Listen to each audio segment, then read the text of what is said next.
Hola, ¿qué tal amigos? ¿Cómo están? Espero que estén muy bien. Hoy vamos a dar una plática para el público en general. No va a ser una clase, va a ser una mera charla informativa acerca de el COVID-19, ¿correcto? ¿Por qué? Pues bueno, estamos en una fase grave de la pandemia y es muy usual que nos indiquen las instancias y en sí todos los médicos y demás sanitarios las medidas preventivas de bioseguridad, qué hacer en caso de sentirnos mal, etcétera, etcétera. Pero lamentablemente la información se centra nada más en eso y realmente no en darnos una información integral que nos vaya a servir en calidad preventiva, ¿correcto? Hoy vamos a hablar sobre el papel que juega la inflamación.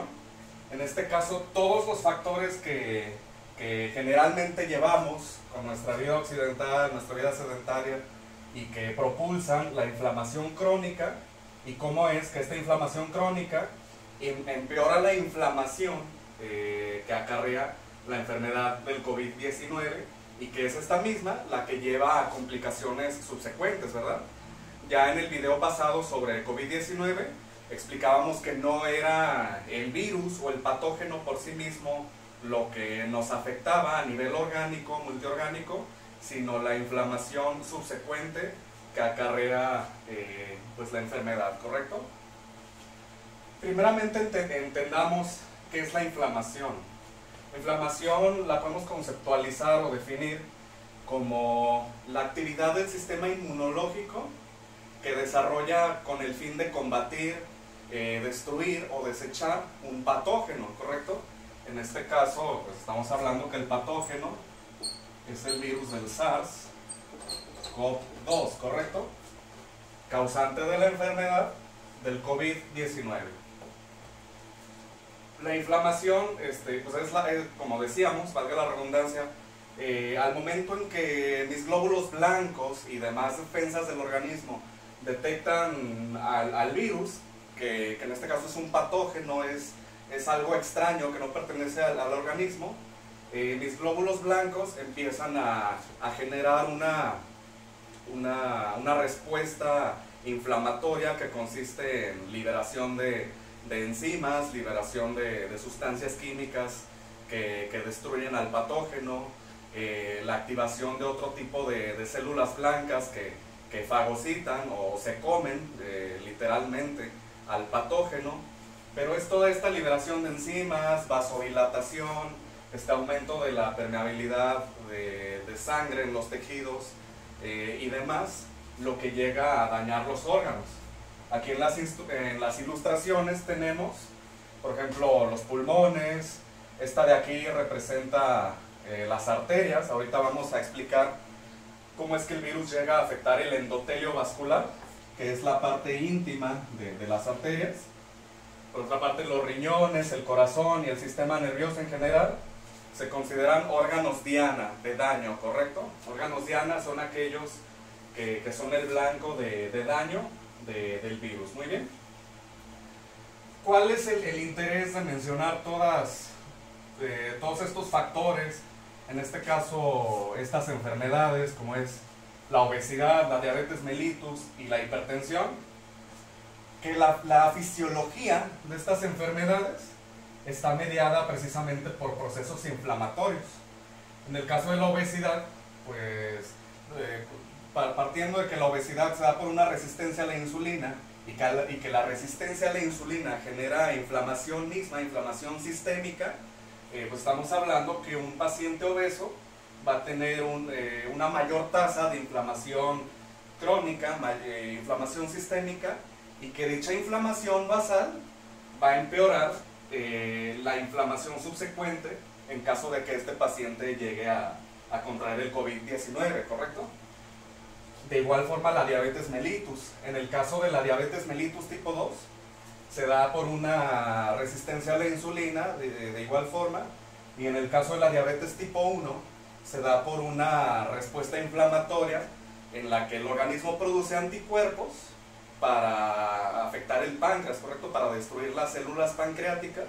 Esto es por razones desconocidas y es por esa destrucción de las defensas del organismo de las células pancreáticas productoras de insulina que el paciente diabético tipo 1 necesita la insulina, ¿correcto? Es insulodependiente. Entonces todo esto implica una respuesta inflamatoria, como decíamos. Igualmente la hipertensión pues tiene varias causas, no obstante la que más, la de más índice de morbilidad, por así decirlo, es la inflamación vascular, ¿correcto? Mis arterias empiezan a hacerse de un calibre mucho más estrecho y es por eso que la sangre impacta con una fuerza mayor por tal inflamación, por tal formación de placa en el interior de las arterias, y por tal la hipertensión también acarrea una inflamación crónica para poderse manifestar, ¿correcto? Ya de aquí le siguen hábitos, como en el caso de las toxicomanías, tenemos el tabaquismo, tenemos el alcoholismo. En el paciente que fuma, el cigarro o el tabaquismo, mejor dicho, nos afecta por múltiples causas, ¿correcto? Primeramente, el humo del cigarro produce una gran cantidad de radicales libres, que no son otra cosa, yéndonos a química para entenderlo mejor, que electrones desapareados, ¿correcto? En la naturaleza y en sí, todas las moléculas y todos los átomos a nivel generalizado siempre buscan tener una carga de electrones apareada, ¿correcto? O sea, un número par de electrones para mantener su estabilidad química, ¿correcto? Los radicales libres son aquellos átomos, o aquellas moléculas que tienen un electrón desapareado y por tal empiezan a robar electrones de otras moléculas, en este caso del organismo, y es ese cambio de la estructura molecular de las moléculas del organismo lo que genera la inflamación. Por ejemplo, mis glóbulos blancos van a reconocer las proteínas de mis arterias, de mis membranas, de mis células en su estado químico normal, ¿correcto? Pero si yo les robo un electrón a estas proteínas, a estas moléculas, a estos lípidos de la membrana de la célula, mis glóbulos blancos van a reconocerlo como un cuerpo extraño o como un agente patógeno, extraño meramente, y es por eso que van a acarrear una respuesta inflamatoria. O sea, van a decir, esto no le corresponde al organismo, entonces hay que fagocitarlo, hay que excretarlo, hay que destruirlo, hay que combatirlo. Y es por eso que la oxidación, en este caso por los radicales libres, vamos a apuntarlo aquí,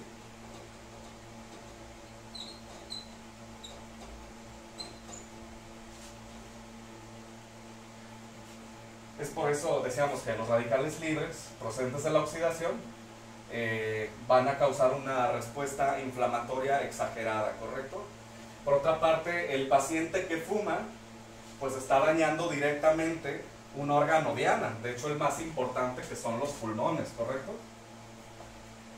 A nivel localizado está metiendo un cuerpo extraño que vendría siendo el humo del cigarro, es decir, lo que los alveolos pulmonares, que es donde se intercambia el aire, para lo que están preparados es para recibir oxígeno y excretar dióxido de carbono, no para recibir el monóxido de carbono del cigarro, para recibir todos los hidrocarburos que produce, todos los metales, aditivos y demás que contiene dicha sustancia, y por tal, pues todo eso también a nivel local me lo va a detectar como un cuerpo extraño y mis defensas van a empezar a atacar a ese patógeno, ¿correcto? Entonces ya en el paciente fumador de por sí hay una respuesta inflamatoria tanto sistémica, porque el humo del cigarro y las toxinas se expanden a nivel sistémico, las toxinas mejor dicho, pero directamente afecta aquí, ¿correcto? A los pulmones. En el paciente con COVID es la inflamación la que me va a disminuir el calibre de la tráquea, de los bronquios, y que el paciente desarrolle un síndrome respiratorio agudo, ¿correcto? Por eso es que no pueden respirar. También es esta inflamación la que va a destruir mis alvéolos, que son los sacos donde se intercambia el oxígeno. Esta pared se empieza a destruir por la acción de las células inmunitarias, y es ahí cuando entran infiltrados a los alvéolos, ¿correcto? Es ahí cuando el paciente desarrolla distrés respiratorio, se le llama, propio de la neumonía, en este caso neumonía viral. Entonces, por más que ventiles al paciente con asistencia mecánica, con ventilador, con otros dispositivos, si el alvéolo, que es donde se intercambia el oxígeno, tiene agua, pues ese oxígeno no va a pasar, ¿correcto? Por eso que el paciente se muere de hipoxia, es decir, de bajos niveles de oxígeno en sangre, y pues no hay mucho pronóstico, no hay un tratamiento del todo eficaz para apoyarle, ¿correcto? Por otra parte tenemos el alcoholismo. Aquí también entra por la cuestión de los radicales libres. Está comprobado que el alcohol libera muchos peróxidos, superóxidos, que son moléculas de radicales libres procedentes del metabolismo del alcohol, ¿correcto? Entonces aquí, más que evitar el alcohol, sería mesurarlo, ¿correcto? Está comprobado que el consumo de alcohol de manera mesurada, de un buen licor, por supuesto, que no sea alterado, que no sea industrializado para una producción en masa y demás, pues es benéfico para la salud. El alcohol tiene propiedades vasodilatadoras que mejoran la circulación, tiene propiedades relajantes que naturalmente contribuyen al combate del estrés, y entre muchas otras funciones también. Por el efecto vasodilatador, pues baja la presión arterial en el paciente hipertenso, en el paciente con problemas coronarios también le va a ayudar a tener una buena perfusión en su corazón y en general, ¿verdad? Entonces, con lo que respecta al alcohol, sería modularlo nada más. Lo que es la mala alimentación, el punto que tenemos aquí, nos referimos particularmente al consumo de azúcares, ¿correcto? También lo que son las azúcares refinadas, harinas blancas como pan, refrescos, pastas, comida rápida en general, que contienen un alto índice de carbohidratos refinados. El metabolismo de estos, la obtención de energía a partir de estos, provoca una gran cantidad, o mejor dicho, una producción exagerada de radicales libres, ¿correcto? O sea, son los radicales libres, como decíamos, aquellos que me van a alterar la estructura molecular de mis compuestos, de mis moléculas del organismo, y esta estructura molecular alterada de mis órganos diana y en general, pues me va a suscitar una respuesta inflamatoria, porque mis células blancas, como decíamos, conocen mis moléculas en su estado normal, en su estado de oxidación normal, en su estructura molecular adecuada y sana, o por así decirlo. No conoce mi colesterol oxidado, no conoce mis lípidos de la membrana celular oxidados, no conoce mis proteínas de las arterias, de los epitelios de los órganos oxidados, ¿correcto? Es por eso que los radicales libres, decíamos, pues generan una respuesta inflamatoria, que además de la respuesta inflamatoria del COVID, pues esta se aúna y le empeora el pronóstico al paciente, ¿correcto? La disbiosis intestinal, tenemos aquí, está comprobado. Bueno, primeramente, ¿qué es la disbiosis intestinal? Disbiosis quiere decir desequilibrio. En este caso estamos hablando a nivel intestinal del desequilibrio de la flora intestinal, ¿correcto? Todos hemos escuchado hablar algo sobre las bacterias del organismo, los microorganismos buenos que cumplen con una función metabólica, nutricional, de inmunidad, para protegernos en todos esos aspectos.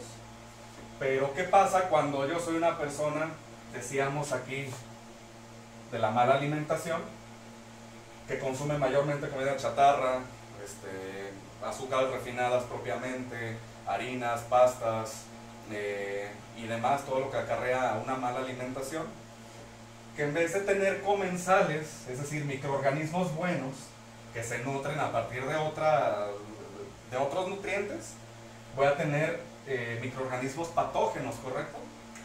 ¿Por qué? Porque los microorganismos patógenos se alimentan primeramente de las azúcares, de las harinas blancas.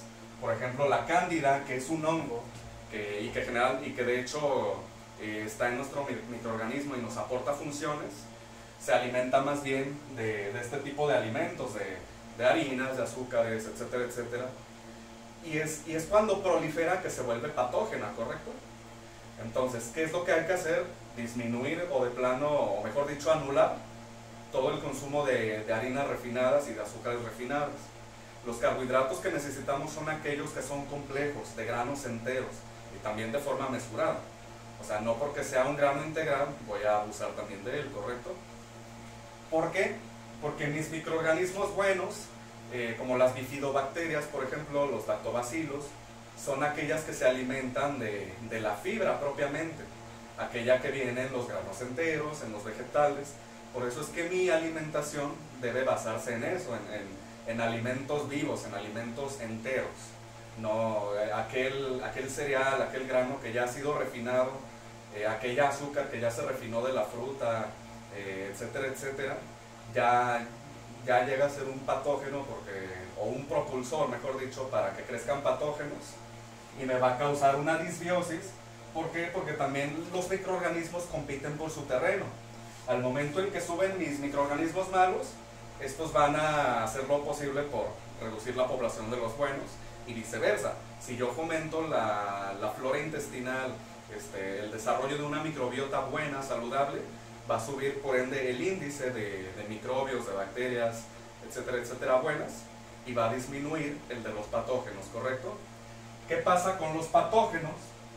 Los patógenos en su cápside, en su pared celular, tienen sustancias con potencial antigénico, se les llama. Antigénico es decir, que propulsan una respuesta inflamatoria. Volvemos a lo mismo. Si yo tengo una alta población de Candida albicans, que dijimos que debe de estar en raya, también de cepas de E. coli, que son patógenas, y demás, de otras bacterias que son malas también, dichas proteínas de su pared celular me van a causar una reacción de inflamación sistémica porque tienen ese potencial, ¿correcto? Además de que producen toxinas que por sí mismas nos inducen a una inflamación, ¿correcto? Por tal, también el hecho de comer mal y de tener una microbiota intestinal alterada me va a aumentar el índice de inflamación sistémica, que se me puede llegar a complicar con el virus del SARS-CoV-2, mejor dicho con el COVID-19, ¿correcto? La falta de antioxidantes, que generalmente la tenemos también aquí mucho en Occidente. Los antioxidantes son aquellas moléculas que van a captar los radicales libres, es decir, esos electrones desapareados, o que estos les van a donar un electrón para que ya se estabilicen químicamente y no sigan robando electrones de otras moléculas como las del organismo. Esos son los antioxidantes, ¿correcto? Está el caso de la vitamina C, la vitamina E, el licopeno, los betacarotenos que contiene el jitomate, todas las verduras rojizas, los frutos rojos. Está también las grasas buenas como los omegas. Hay varias alternativas para tener un buen índice de perfil antioxidante, pero lo ideal es aquí aumentar el consumo de antioxidantes y a su vez reducir el índice de oxidación. ¿Cómo? Pues disminuyendo el tabaquismo, o más bien quitándolo, moderando el consumo de alcohol, mejorando la alimentación, consumiendo buenos prebióticos y probióticos para tener una buena microbiota intestinal, y todo esto me va a ayudar a tener una buena tasa de antioxidación con respecto a la de oxidación, ¿correcto? También todo lo que es el uso de microondas, por ejemplo, el uso excesivo de electrodomésticos como el celular, la computadora, vivir cerca de infraestructura donde haya antenas o cables de alta tensión, por ejemplo, alambrado de alta tensión. Todo esto pues es radiación misma, es decir, radicales libres. Pero pues bueno, estos factores ya no son tan modificables en contraste con lo que sí puedo hacer al controlar o prevenir o corregir todo esto de aquí, ¿correcto? Decíamos que todos estos son órganos diana. No obstante, los pulmones y en general el sistema respiratorio son los más importantes, ¿correcto? En la clase de COVID pasada hablábamos sobre cómo es que el virus infecta a la célula.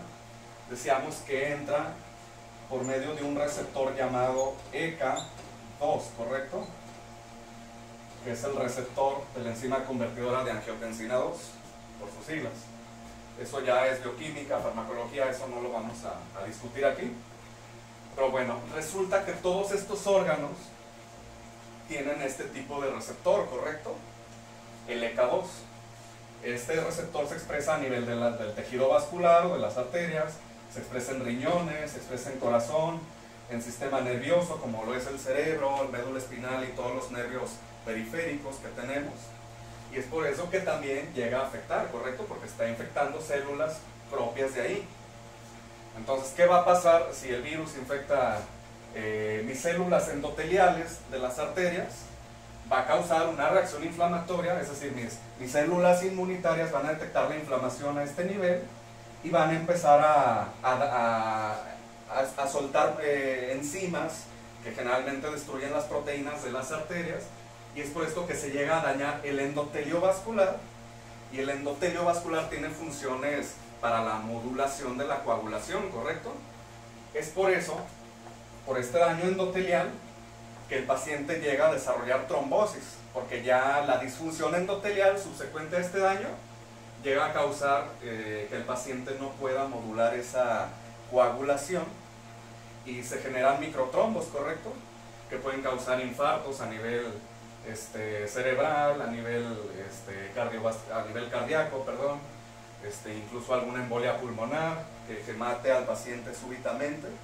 Pero y en sí por los microtrombos que genera el paciente también disminuyen la microcirculación, en este caso la circulación capilar de las arteriolas y en sí de todos los pequeños vasos, y es por eso que el paciente a su vez llega a desarrollar hipoperfusión, que así le llamamos a la falta de riego sanguíneo.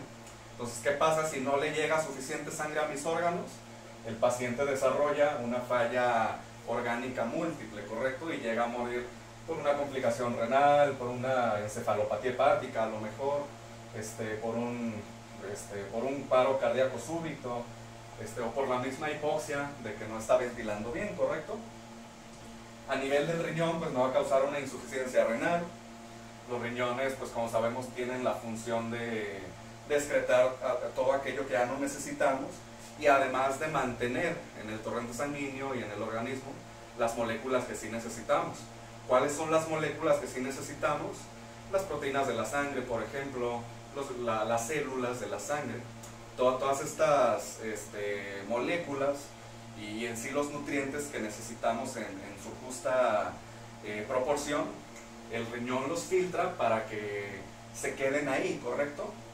¿Qué sucede cuando el riñón colapsa en su función, cuando se desarrolla una insuficiencia renal? Mis riñones van a empezar a arrojar mis proteínas de la sangre, mis riñones van a empezar a arrojar mis glóbulos rojos, mis anticuerpos incluso también, que son de naturaleza proteica, van a empezar a arrojar una gran cantidad de nutrientes que en la filtración normal pues se reabsorben para mantenerse en la circulación. Y eso pues también puede conllevar a otras complicaciones, ¿verdad? A nivel del miocardio, pues como ya dijimos, la trombosis propia puede generar un infarto,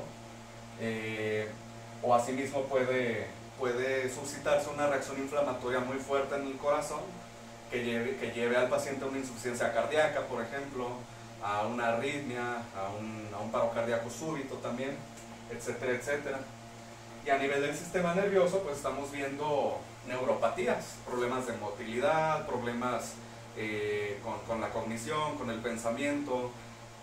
Incluso el paciente es muy típico que llegue a desarrollar la disosmia, es decir, que confundan los olores, o anosmia respectivamente, que pierdan el sentido del olfato, y en este caso del gusto también.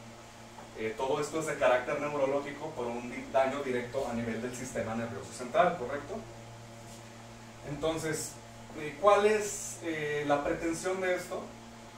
Hacerles llegar una información más integral tanto de la fisiología de la enfermedad del COVID-19 como de los factores de riesgo que sí podemos modificar. Si yo ya tengo diabetes, ¿cómo puedo modular la respuesta inflamatoria? Pues siguiendo mi tratamiento, ¿correcto? Para que la resistencia a la insulina baje, y asimismo llevando buenos hábitos de alimentación, de ejercicio. De hecho, está comprobado que el ejercicio como tal aumenta la sensibilidad a la insulina y por tal desciende dicha resistencia a la insulina, ¿correcto? En el caso de los diabéticos tipo 2.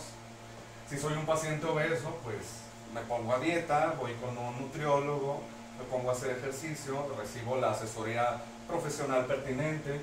De igual forma, si soy hipertenso, le doy el seguimiento tanto médico como de factores modificables, es decir, reducir mi consumo de comida rápida, azúcares, harinas blancas, disminuir el consumo de sal, a su vez aumentar el consumo de otros electrolitos como el magnesio, que se ha observado que le da un mayor calibre a las arterias y también juega un papel muy importante en la modulación de la inflamación. El tabaquismo, pues más que disminuirlo es quitarlo, porque estamos hablando de un daño sistémico muy grave. Modular consumo de alcohol, mejorar mi alimentación y por ende voy a mejorar también mi microbiota intestinal, ¿correcto? A su vez que si mejoro mi alimentación, también voy a consumir más antioxidantes, por ende. Los antioxidantes realmente vienen en todos los vegetales. En los vegetales voy a encontrar el selenio, que es un buen precursor para mis enzimas antioxidantes. En los vegetales voy a encontrar betacarotenos, vitamina C, omegas, una cantidad de antioxidantes. También está la astaxantina, por ejemplo, que viene en frutos rojos. Y todos estos antioxidantes que me ayudan a mantener una respuesta inflamatoria adecuada, o modulada, mejor dicho. ¿Y cuál es la finalidad, por último, ahora sí? Pues que si yo llego a contraer el COVID-19, tenga un menor índice de posibilidades de tener una complicación que llegue a poner mi vida en riesgo, ¿correcto? Recordemos que todo emana de aquí, de la inflamación, y yo, a partir de corregir todos estos hábitos o de evitarlos, pues puedo modular dicho factor que es al que debemos tenerle miedo, ¿verdad? Espero que haya quedado claro. Esto va dirigido al público, como dijimos en un principio. Es importante que además pues sigan acatando las medidas de bioseguridad, como es la sanitización constante, la sana distancia, uso de cubrebocas y demás, para que además de los factores que estemos implementando con esto, tengamos también a su vez pues un menor índice de probabilidad de contagio, ¿correcto? Hasta aquí los dejo. Pues muchas gracias, estamos atentos a temas y sugerencias que quieran que abordemos posteriormente y hasta la próxima. Gracias.